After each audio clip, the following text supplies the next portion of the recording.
Happy draft week, Bears fans. We finally made it, and ESPN insider Adam Schefter dropped a ton of major NFL draft intel in an article earlier today, including a pretty juicy nugget on the Chicago Bears. So we're going to break that down here on today's show. But if you're fired up that draft week is officially here, that we are just 3 days away from the real shebang getting started, hit that like button on today's video because, as you guys know, we will be live for all 7 rounds of the NFL draft once again this year. Coming up next, Draft Nuggets with Adam Schefter.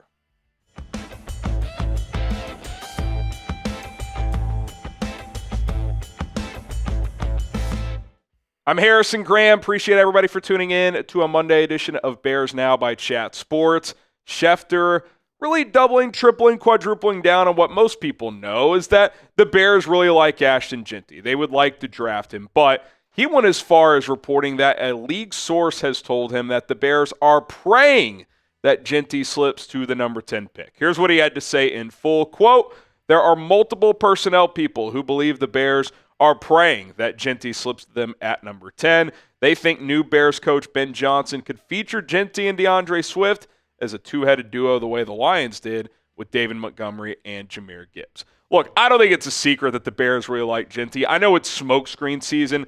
I think they really like him. I think he's in the group of players they would absolutely draft at number 10 if available. He might even be at the top of their list. The question, though, is this. How bad do they like him? Do they like him enough to say, hey, this is our guy. He can take this offense to a new level. We're going to actually trade up to go get him? Because I'll say this, his report of the Bears are praying he'll fall to 10. No team operates like that. Like, sure, that might be their top scenario. Like, hey, we'd really like it if he fell to us at 10. But all these teams have contingencies. They have other avenues, other players they're considering. I don't think their draft plans live and die with the prayer that Ashton Jeanty falls to them at 10. But even if you take that line for what it's worth, I think it does go to show that they really like the player. And if they're on the clock, whether it's at 10 or someone else or somewhere else, and Ashton Jeanty's available, I do think at this point in time, he would probably be the player they take, barring some chaotic scenario, like if they traded up because Abdul Carter fell and they took him or something like that. But that does not sound like it is going to happen. So, again, will they trade up for him? That's kind of the question I'm starting to wonder through if you are the Chicago Bears. And look, when you trade up, it really comes down to this. How do you feel about the rest of your roster? How much are you willing to move? So it'll be very, very interesting. I want to ask you guys, our Bears Now audience, would you trade up to go get the running back out of Boise State, Ashton Jeanty? Type Y for yes, you would. Type N for no, you would not. Obviously, how much are you giving up factors in, but just in a vacuum, would you be willing to trade up to get him? Let me know in the comments section below. I am coming around to the idea of doing it, if the price is right, of course, because what is one thing that we've talked about at times on this channel with this team? I actually think this roster's in pretty good shape, but how many true blue chippers are on the team? Right? Like, is DJ Moore a blue chipper? I think at times he's played to that level, but does he do it week in, week out, year in, year out? Jalen Johnson, probably a blue chipper. Montez Sweat, 2 years ago, I thought he was. Last year, he was not. Joe Thuney's a blue chipper, but he's 32, right? You need blue chip level players to win big in the NFL. I think the Bears have a lot of red level players, which is kind of the color code that the NFL uses. Blue is the top, red is next. I think there's a lot of red players on this team. But if they identify a player, whether it's Ashton Jeanty or someone else, as a blue chip level player in a draft that does not have a ton of blue chip level players, and you may not get one at number 10, then I think if the price is right, I would be willing to go get one of those dudes. Ashton Jeanty, to me, is one of the 4 or so best players in this draft. And I would be willing to go up and get him because he's a dynamic 3-down runner. His contact balance is some of the best I've ever seen, getting comped to guys like Emmitt Smith and LaDainian Tomlinson. He's got juice out in open space. 2 years ago, he was a dynamic receiving threat as well, which we've talked about on this show quite a bit. Also, the reason those numbers went down last year is because they gave him over 370 carries.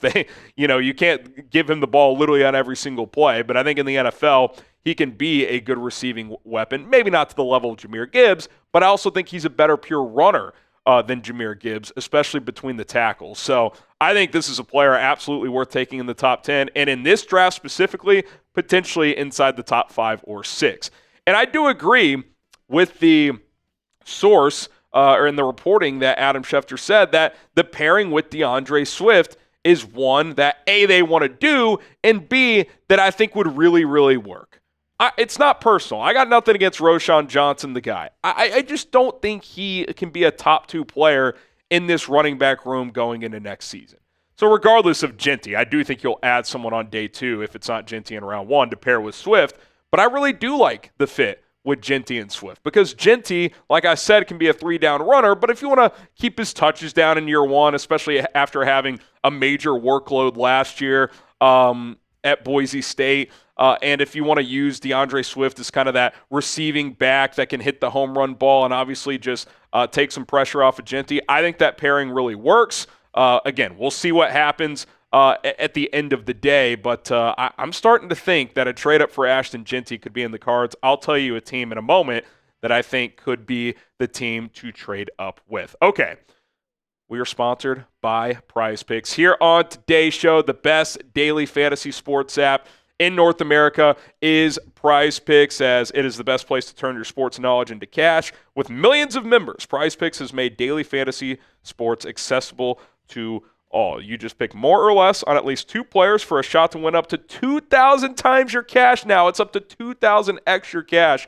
when you hit certain lineups. Run your game all season long with Prize Picks. That's right. You can turn $10 into $2,000 on certain lineups with Prize Picks. The way it works is simple. You select 2 to 6 players in your lineup, pick more or less on their projected stats, and place your entry. It takes less than a minute. It takes less than 90 seconds to create an account. So I would encourage you guys to do so. You can use players within the same sport. You can use players within different sports. You can have a basketball player, a baseball player, a hockey player, all in your same lineup. As long as it's 2 or more players on 2 or more different teams, you qualify for a lineup. PrizePicks.com/CLNS. Use the code CLNS when you sign up. If you're a first-time customer, you're going to get a $50 bonus when you sign up and play your first lineup for just $5. Just $5 to get an additional $50 into your account. Check out Prize Picks today. Link is in the comments and description. Code CLNS for that bonus opportunity at PrizePicks.com/CLNS. Okay, let's explore the idea of trading up, because obviously the initial Schefter report is that they would love Jeanty to fall into their lap at 10, which I do think there are avenues where that could happen, but I would say it's less than 50-50 that he gets to 10. Schefter and Nate had a list of teams that are looking to potentially trade down in the first round, and 2 teams are ahead of the Bears. Those 2 teams are the Jacksonville Jaguars, who are picking at number 5, and the Carolina Panthers at number 8. Could there be one final trade with the Carolina Panthers? We'll have to wait and see.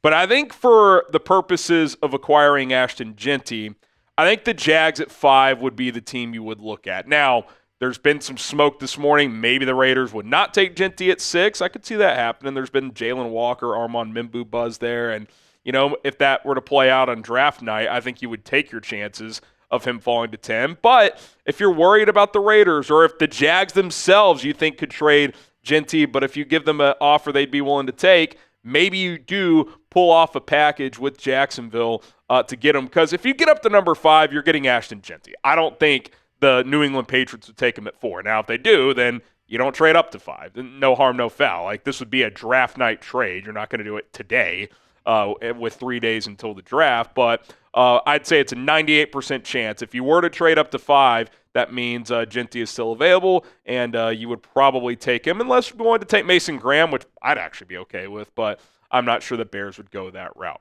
Okay, so here is my trade idea. Swap 5 and 10, send 41 to Jacksonville, 107 back to the Bears. I saw Bill Zimmerman threw this idea out there as well. I put this on my Twitter, and I'd say it's like 55-45. Bears fans would do this versus not. It's a fair deal, and if you look at the draft value chart, I like the Rich Hill model. Every year they update kind of the point valuations of every single pick in the draft, and the Bears would be sending 515 points to Jacksonville. The Jags would be sending 499 back to the Bears. So it's a slight favor from a point standpoint for Jacksonville, but when you're trading in the first round and in the top 10 in particular, typically you're going to pay some level of a premium.